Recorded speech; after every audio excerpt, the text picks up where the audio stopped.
I want to start by asking who, before today, had never heard of Deep Fission. Just see show hands. Yes, excellent. So Deep Fission is very much the new kid on the block when it comes to new nuclear reactor concepts.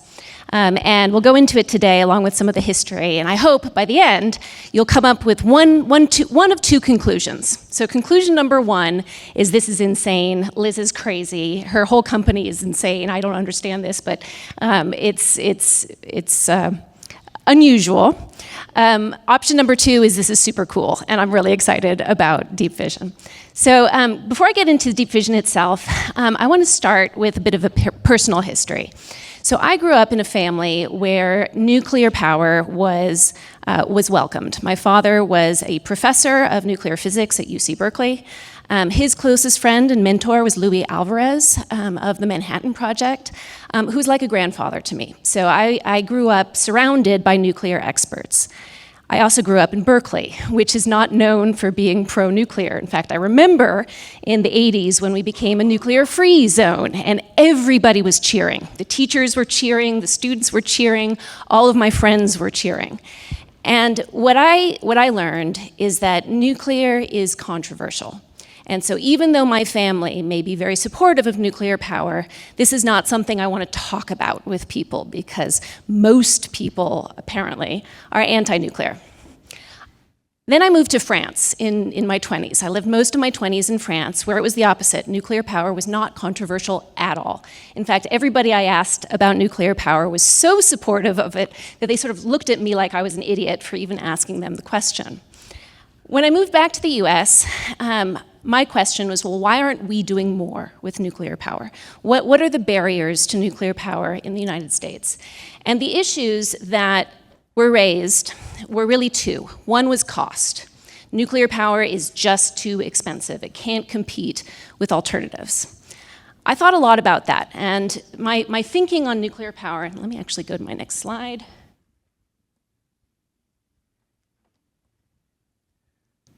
There we go. So if you look at a conventional nuclear reactor, you see that there's a lot of concrete, there's a lot of steel, there's a lot of cement that goes into construction. And the US Department of Energy estimates that 70 to 80% of the cost of nuclear power is in that physical construction.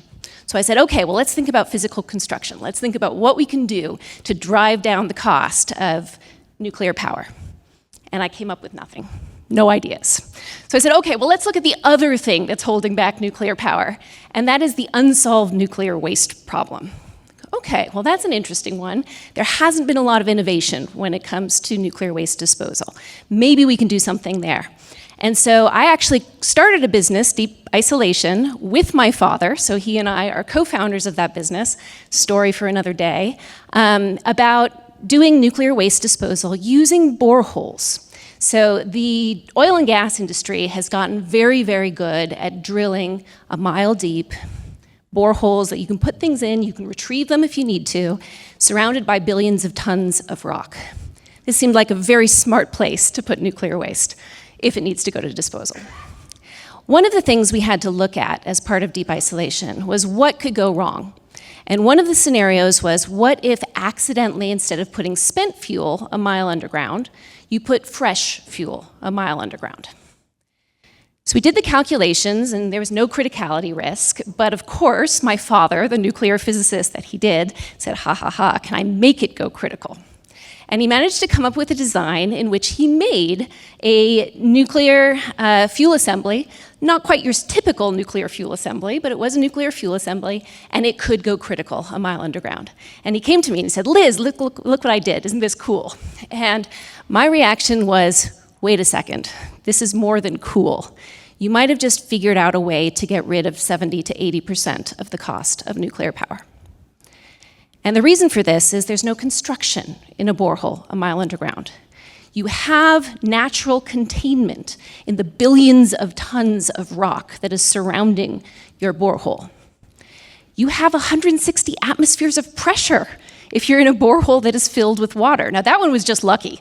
We just happened to pick one mile as the number we were using for our calculations. But at a mile depth, you have 160 atmospheres of pressure, which is what you want if you're constructing a conventional pressurized water reactor.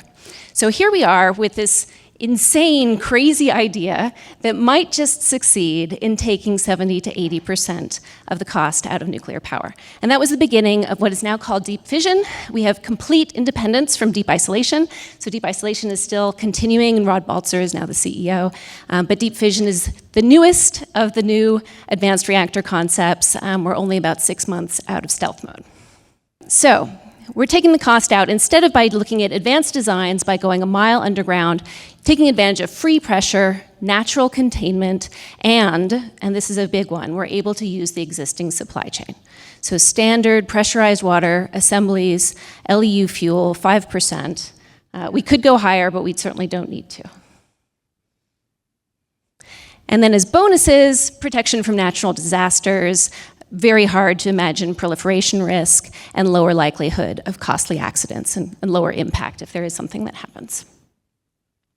Here's a snapshot of what pieces of this look like. So our current design is not one fuel assembly, but 4 fuel assemblies for better fuel efficiency in a thin-walled reactor container.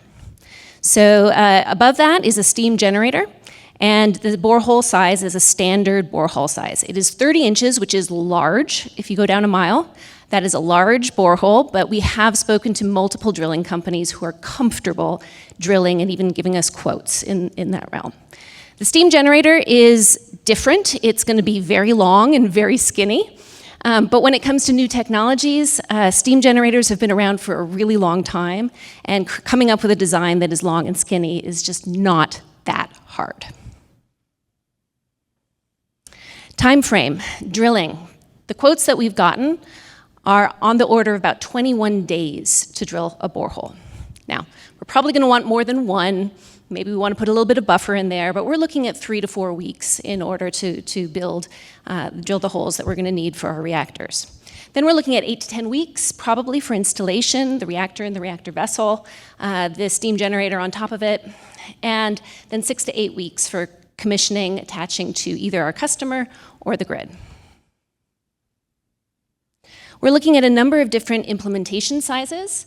So we can have a single reactor if you are an off-grid community and you want nuclear power. You can have just one reactor for 15 megawatts electric. You can also have 10 reactors, 150 megawatts, or you can have as many as 1.5 gigawatts for a large data center implementation. We recently announced our partnership with Endeavor Data Centers. So they have committed to be not only one of our big customers, they've committed to 2 gigawatts, but they've also committed to being our first customer. So we're actively working with them on which of their sites is going to be our first site to go through the regulatory process with the Nuclear Regulatory Commission.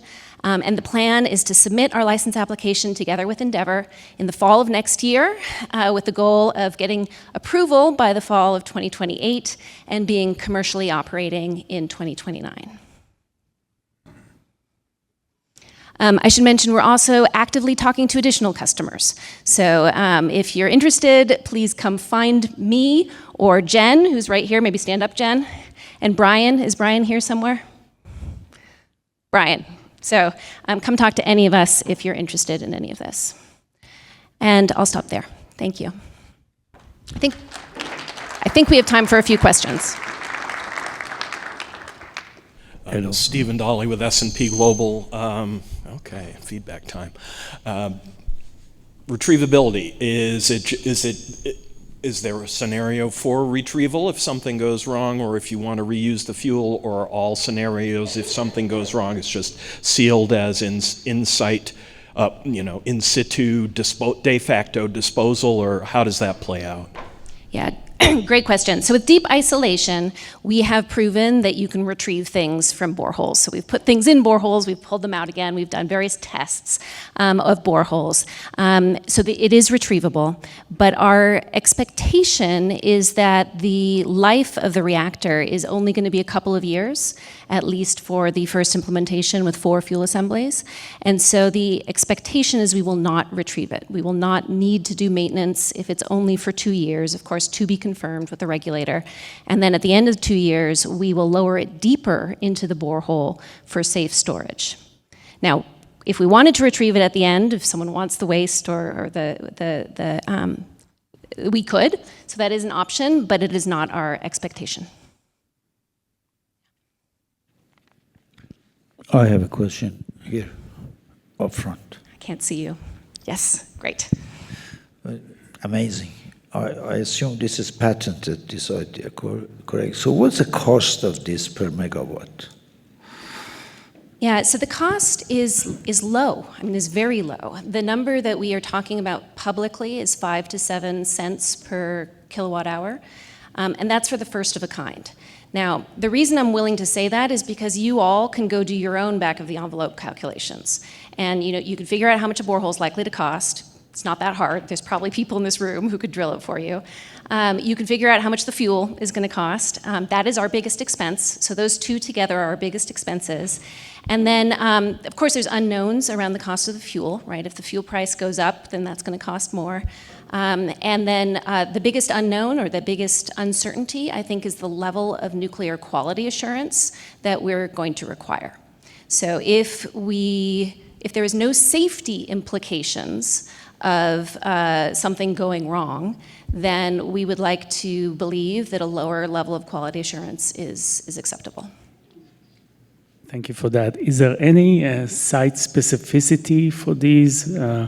You said it 20 megawatts each? And 15. 15, and you talk about like 100 to 200 to reach like scalability of some sort. How does that work in terms of siting, and can you site it anywhere? You need a certain rock, or how does that being configured?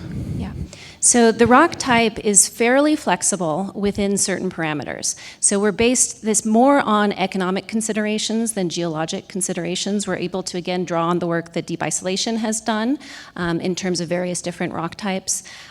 We, at least for the first one, we want to avoid seismicity, not because we think seismicity is going to be a problem, but because we don't necessarily want to make those arguments just yet in order to speed our time to market. But the rock type doesn't matter because we're really using the borehole just for the casing, and it is a completely cased borehole, and then it's the water inside that creates the pressure. So good geologic flexibility, as long as you're not on top of a volcano or a natural hot spring. Nice presentation. So in your planning, are you also planning for a repository type performance assessment for the disposal, and is that factored into the cost and the time of the project? Yeah, it's another really great question. I think that is still to be determined in collaboration with the regulator. So it's very possible that for the first license application, we will assume that we're going to be pulling it up at the end of 2 years, and then maybe later on we move on to the assumption that we can leave it down underground. But those will be part of the discussions that we will be having with the regulator. Hey, thanks for a great presentation. I think very interesting. 2 questions. One is there a way to tune the amount of steam required versus the electricity required? How do you do that, number 1? Number 2 is being so down, how do you manage the steam used in the compressor turbines and stuff like that? Yeah, so it is tunable, but that adds a layer of complexity that is perhaps not where we want to start.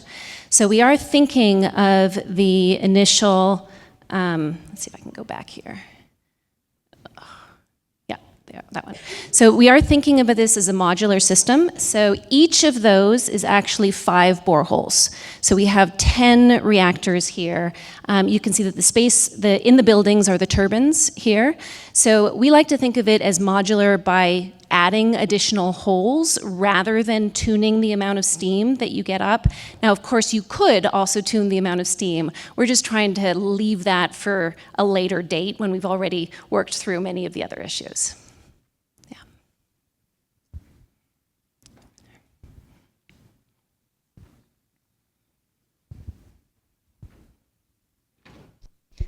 Hi, have you considered supercritical carbon dioxide Brayton cycle, and then you could eliminate the steam and just convert the heat through SCO2?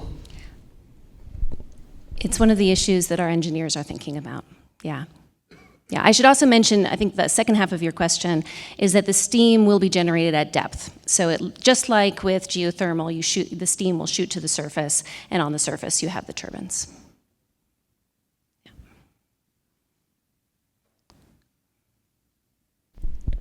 Are there any concerns with groundwater contamination? Yeah, luckily we're able to draw on the expertise in the oil and gas sector about protecting the groundwater. So I know I say that, and some people out here will say, well, we don't trust the oil and gas sector. But best practice in the oil and gas sector is really very good. And so what you do, the groundwater is relatively shallow, so we're probably close to a mile below the groundwater itself. So we will need to have casing, possibly double or even triple casing at the water table to make sure that there is no interaction. But again, that's something that the oil and gas industry already does.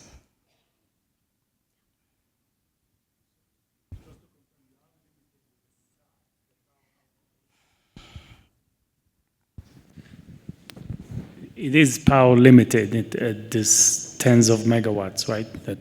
Yes. Now, Okay. if anyone here wants to drill me a 45-inch borehole, I will be jumping up and down with joy. So it is something that we are interested in. It is something we are actively looking into. There are some people who think they may be able to do it, but that is moving into the realm of definitely not proven yet, whereas the 30-inch borehole is something that a number of drillers are, I will say, reasonably comfortable with. And I think my time is up, Jeff. All right, well, thank you very much, Liz. That was excellent.